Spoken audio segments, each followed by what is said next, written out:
साथीहरू, आज हामी भलाकुसारी कार्यक्रममा छौँ। हामीसँग 3 जना वृद्ध बुवा र आमा हुनुहुन्छ। साथीहरू, हाम्रो कार्यक्रमको नाम रहेको छ भलाकुसारी। लागौँ हामी आज बुवाबाट। बुवा नमस्कार। नमस्कार। बुवा अहिले कति वर्ष हुनुभयो? अहिले त भए 73। ए भनेपछि हो, बुवाले भत्ता पनि खानुहुन्छ? भत्ता पनि खान्छु। ए बुवाका छोरा छोरी कति छन्? मेरा छोरी 3टा छन्। ए ठिक छ। अब हामी आमातर्फ लागौँ। आमा नमस्कार। आमा नमस्कार। अनि आमा आरामै हुनुहुन्छ? आरामै छु।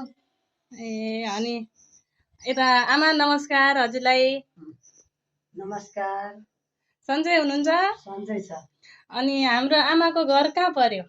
मेरो घोराइ। ए घोराइ पर्यो? ठिक छ ठिक छ। म बुवालाई म केही प्रश्न सोध्न चाहे। आफ्नो जवाब दिनु होला है त बुवा।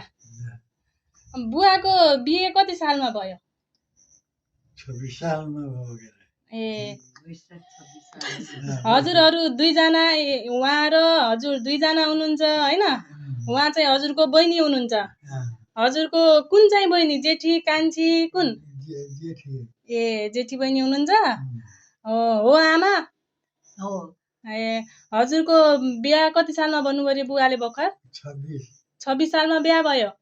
जन्म कति सालमा भयो? 9 साल। 9 साल? 9 साल हो। ए बहिनीलाई याद रहेछ हाम्रो। 9 साल हो। त्यसैको त मेरो पनि 27 वर्ष भयो।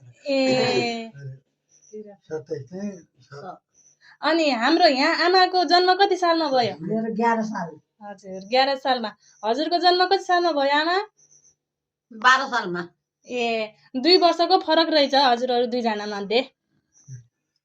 मैले 73 भने कि के लेख्यो? 70 80 83। अहिले त 83 साल हो। अहिले त 83 मैले 73 भने नि।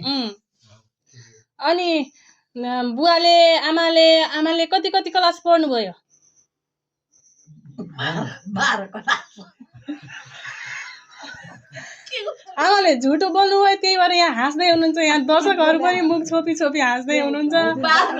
हजुरको नन्द पनि हाँसिरहनु भएको छ। बुवाले पनि बताउनु भएन। आमाले चाहिँ अलिकति झुट बोल्नु रहेछ जस्तो चाहिँ मलाई अलिकति यहाँ महसुस भयो। म त कति पढि छैन। हो आमाले सही भन्नुभयो। यहाँले कति पनि पढि छैन। 12 क्लास पढिन्छ। बुवाले कति क्लास पढ्नुभयो? मैले 8 क्लास। ए 8 क्लास पढ्नु भएको छ?